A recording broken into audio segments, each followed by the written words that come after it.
The wind howled across the frozen mountains, carrying with it the kind of cold that could take a life in minutes. Eleanor Whitmore, 73 and alone, had seen many winters, but that morning felt different. The silence outside was too heavy, too expectant. She pulled her shawl tight, stepping onto her porch as the pale dawn light crept through the pines. And there, half buried in the snow near her mailbox, lay what she first thought was a fallen branch. But it wasn't wood. It was a woman, young, motionless, and visibly pregnant. "Dear Lord," Eleanor whispered, her breath turning to frost in the air. The old nurse in her awoke instantly. Kneeling beside the stranger, she pressed trembling fingers to the woman's neck. A pulse, faint but alive. Without a second thought, Eleanor lifted her, carrying her through knee-deep snow toward the cabin. Inside, warmth swallowed the cold. Blankets, firelight, and the smell of wood smoke filled the air as Eleanor worked with the precision of memory, checking vitals, rubbing warmth into frozen hands, whispering prayers to the silence. When the young woman's eyelids fluttered open, panic filled her eyes. "You're safe," Eleanor said softly. "You're home." And though the stranger didn't know it yet, that night was not just the beginning of her rescue. It was the beginning of a miracle. Her name was Maya Rodriguez, 25 years old, 6 months pregnant, alone and terrified. She had lost everything, her home, her family, and the man who promised to love her. Eleanor's cabin, with its creaking floors and quilted walls, became a sanctuary she hadn't known she needed. At first, Maya tried to leave. "I don't have money," she whispered, shame heavy in her voice. Eleanor only smiled, the kind of smile that came from a soul no longer bound by conditions. "Did I ask for money?" she said, handing her a mug of steaming broth. "You're eating for two, sweetheart. Stay until you're strong." As days turned to weeks, the storm outside softened, but inside the cabin, another storm, quieter, more personal, began to ease. Maya learned that Eleanor had once been a nurse and a midwife. Her movements, her calm certainty, revealed it in every touch. She also learned about Eleanor's late husband, Thomas, a soldier whose coat now warmed Maya at night, and the daughter they had lost long ago. The walls of that cabin held laughter and ghosts, memories preserved in photographs and hand-stitched quilts. "You don't even know me," Maya said once. "Child," Eleanor replied, eyes soft with something that looked like forgiveness. "Sometimes we help people not because we know them, but because we remember what it feels like to need help." That night, for the first time in years, Maya slept without fear, and Eleanor, for the first time in decades, felt purpose stir in her chest again.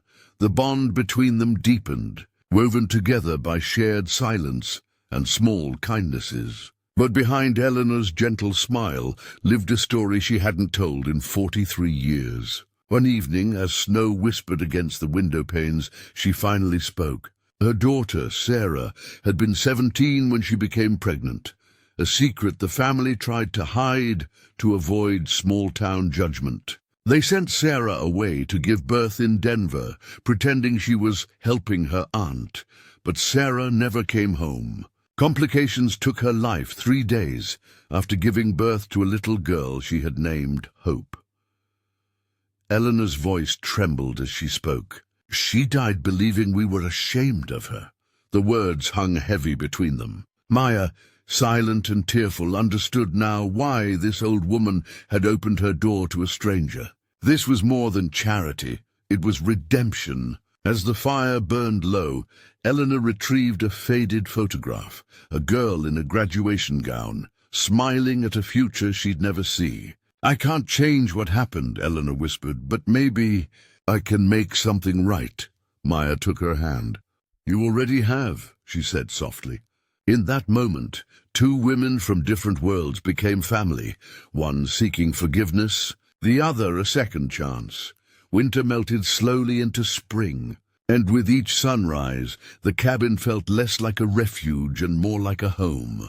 Eleanor taught Maya how to bake bread, how to knit, how to listen for the rhythm of the mountain wind. Cooking isn't about recipes, she'd say. It's about patience, the same patience that love needs. Maya's belly grew round and alive with movement. Every kick reminded her of how close she had come to losing everything, and how Grace had found her in the snow. They went to town for doctor visits, where whispers followed them, the old widow and the pregnant stranger. But Eleanor no longer cared about gossip. She had spent half a lifetime letting other people's opinions guide her choices. Never again. People will talk, she told Maya, but their words are just wind. You can't let wind decide how you live. That spring, Eleanor brought out an old cedar chest filled with baby clothes, delicate sweaters, hand-knitted blankets, tiny booties, all made for Sarah's child that never came home. These were meant for my granddaughter, she said, but maybe they were waiting for yours. Tears blurred Maya's vision as she folded the clothes against her heart. For the first time the name Hope echoed softly in her mind, like a promise waiting to be fulfilled. It happened on a morning painted gold by spring sunlight. Maya's contractions came hard and fast, her cries filling the cabin as Eleanor moved with calm precision. Decades of skill awakened by love. "You're safe," she whispered, timing each breath. The midwife within her had returned, steady as ever. Hours passed in a blur of pain, encouragement and prayer. Finally, with one final push and a gasp of relief, the cabin filled with the most beautiful sound, a baby's first cry. "It's a girl," Eleanor said through tears, holding the tiny, perfect child to her chest. Maya's exhaustion melted into awe. The baby's skin was soft as sunrise, her cry strong and defiant. They named her Hope in honor of the daughter Eleanor had lost and the future they had both found. In that moment, generations of grief healed in a single heartbeat. Eleanor had delivered hundreds of babies in her life, but this one, this child, was her redemption. "Welcome home, little Hope," she whispered, wrapping her in a handmade blanket. "You're what love looks like when it learns to begin again." Life with Hope brought light into every corner of that small cabin. Eleanor, once haunted by regret, now laughed freely, her home echoing with lullabies and baby giggles. The townspeople who once whispered now visited with gifts, their curiosity softened into affection. A handmade blanket appeared at the door one morning, embroidered with the names of every family in town. "They finally understand," Eleanor said, her eyes wet with gratitude. Maya found her confidence, finishing her education and helping at the local school. Hope grew, bright-eyed and curious, the living proof that love could rebuild anything. "You saved me," Maya told Eleanor one night as they watched the sunset. "No," Eleanor smiled, "you saved me first."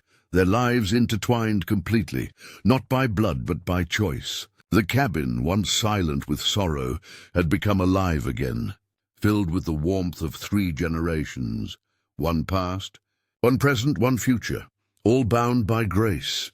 Years passed, and Hope's laughter became the music of the mountain. Maya earned her degree in early childhood education, and together she and Eleanor turned the cabin into something extraordinary, a sanctuary for women in need. They called it Hope House. It became a place where frightened mothers found safety, warmth, and second chances. Each woman who stayed added her story to the home's legacy, a living tapestry of courage and compassion. Eleanor, older now but radiant with peace, watched it all unfold with quiet pride. "This is what Sarah's life was meant to inspire," she said. "Not tragedy, but transformation." The local community joined their mission, helping expand the cabin and fund the program. Hope grew up understanding that kindness wasn't charity. It was inheritance. "Mama Eleanor," she would ask, "why do we help people we don't know?" Eleanor would smile, brushing a hand over the child's hair. "Because once someone helped us when we didn't deserve it. And love like that should never end." In that cabin by the mountain, love had indeed learned how to last. 5 years later, the world had changed. Maya was now a teacher, Eleanor an honorary midwife again, and little Hope, bright, bold, endlessly curious, had become the heart of their world. The cabin, once just shelter, now stood as a symbol of healing known across the valley. On quiet evenings, they'd sit on the porch, watching the sunset bathe the mountains in gold. "Do you ever regret it?" Maya once asked. Eleanor smiled, her wrinkled hands folded around her tea. "Only that it took me so long to open the door." The story that began with a woman collapsing in the snow had become one of redemption, love, and legacy. And if you're listening right now, maybe this story found you for a reason too. Because sometimes hope doesn't just survive the storm, it's born in it. If this story touched your heart, share it.